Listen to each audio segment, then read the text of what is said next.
नमस्कार दोस्तों, आज के हमारे इस वीडियो में हम आपके लिए संतोषी माता के व्रत की दूसरी कहानी लेकर आए हैं।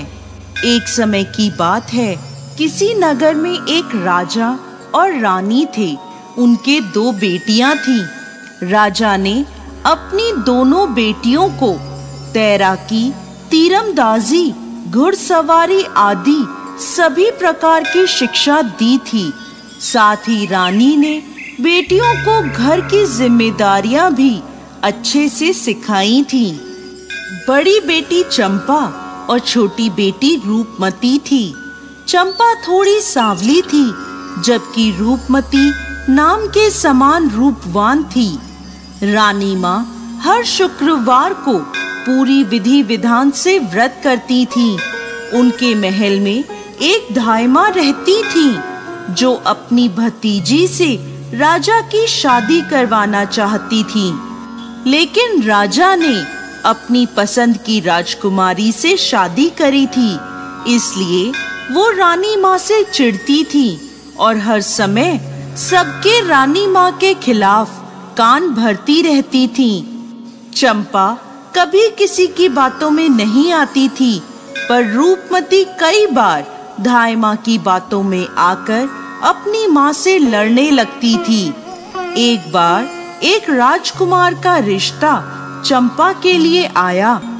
राजा ने धूमधाम से चंपा की शादी कर दी और उस राजकुमार को घर जवाई बनाकर रख लिया।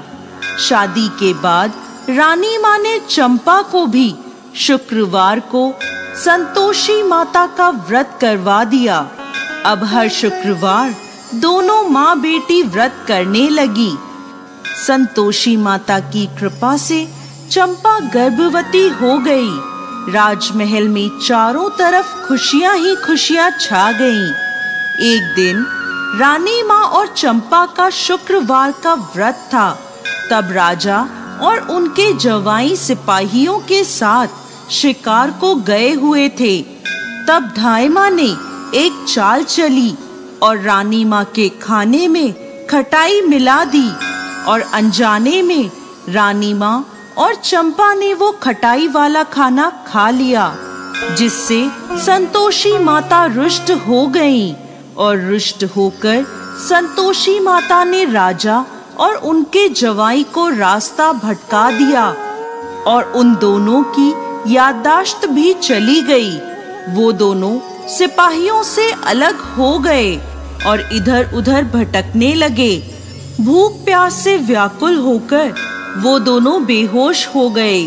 उसी समय वहां से कुछ साधु गुजर रहे थे। उन्हें बेहोश देख वो उन दोनों को अपने साथ अपने आश्रम में ले गए। सिपाहियों ने उन दोनों को खूब ढूंढा, पर वो दोनों नहीं मिले। तब सिपाही वापस महल आए और रानी माँ को सारी बात बताई। चंपा को जब ये पता चला तो वो बहुत रोई, पर रानी माँ ने अपनी जिम्मेदारी संभालते हुए चारों दिशाओं में सिपाहियों को राजा और जवाई को ढूंढने भेजा। कई दिनों बाद सब खाली हाथ ही वापस लौट आए। तब रानी माँ ने बड़ी बेटी चंपा को राज्यभार सौंप दिया और राजगद्दी पर बिठाया। अगले शुक्रवार रानी माँ और चंपा ने फिर से व्रत रखा। तब धायमा ने फिर से चाल चली और उनके खाने में खटाई मिलाने लगी, लेकिन तभी रानी माँ ने उसे ऐसा करते देख लिया और उसे पकड़ लिया। पूछने पर धायमा ने सारी बात बता दी कि उसने पहले भी खाने में खटाई मिलाई है। तब रानी माँ ने उसे कारागृह में डलवा दिया।